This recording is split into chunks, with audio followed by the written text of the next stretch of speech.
কুস্তি বা পেশির লড়াইয়ে কেবল বলি খেলায় সীমাবদ্ধ নয়। 1909 সাল থেকে 116 বছরের পরিক্রমায় জাব্বার মিয়ার বলি খেলা হয়ে উঠেছে চট্টগ্রামের ঐতিহ্য। তাই একদিনের বলি খেলা শেষেও জমে আছে প্রাণের আমেজ এবং প্রাণের মেলা। এদিকে শেষ দিনেও নাগরদোলার চাকা ঘুরছে থেমে থেমে, আর শিশুদের হাসির রোল ছড়িয়ে পড়েছে চারিদিকে। এই মেলা যেন শুধু কেনাকাটার নয়, স্মৃতির ভাণ্ডারেও নতুন গল্প যোগ করার এক বিরল উপলক্ষ। এটা তো প্রতি বছর অনুষ্ঠিত হয় জব্বরের বলি খেলা। আমরা আসি প্রতি বছর, বাচ্চাদেরকে নিয়ে আসি, ভালোই লাগে। কালকে আসছি, ঘুরতে আসছি, ঘুরে গেছি।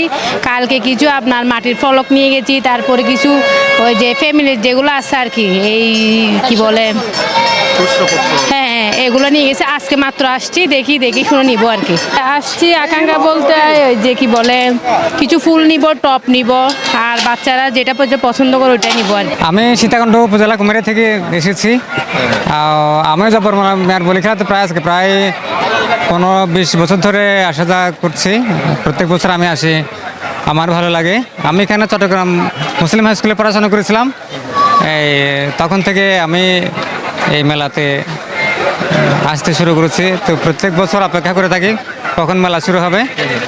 তো এই হিসেবে এবারও আসছি, অনেক ভালো লাগছে এসে। দেশের নানা প্রান্ত থেকে আসা দোকানপাটও বসেছে রাস্তা জুড়ে। মেলা হবে কি হবে না এ নিয়ে শঙ্কায় ছিল কেউ।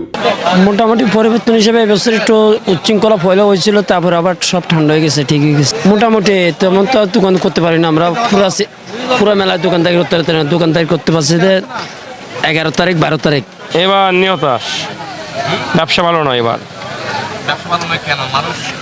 মানুষজন আছে, কিনিচ্ছে না, কেনাকাটা নাই, কিনিচ্ছে না। অভাবের জন্যই না কি জন্যই না, টাকা পয়সা নাই, কেমন করে বলবো কোন। আলহামদুলিল্লাহ বেচাইনে বহুত ভালো চলতেছে, শুক্রিয়া লাগাস।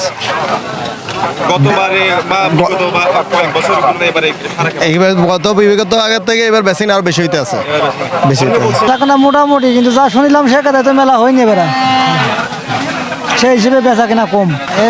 শুনেছি ভরপুর মেলা হয়, সেই কথা আইছিলাম, কিন্তু সে কথা হয়নি। শেষ দিনও জমে আছে মেলার আমেজ। দূর দূরান্ত থেকে এসে ভিড় জমাচ্ছে দর্শনার্থীরা। বিক্রেতারাও কেউ সন্তুষ্ট এবং কেউ আশাভঙ্গ। শিশির আজাদ, চট্টগ্রাম পোস্ট।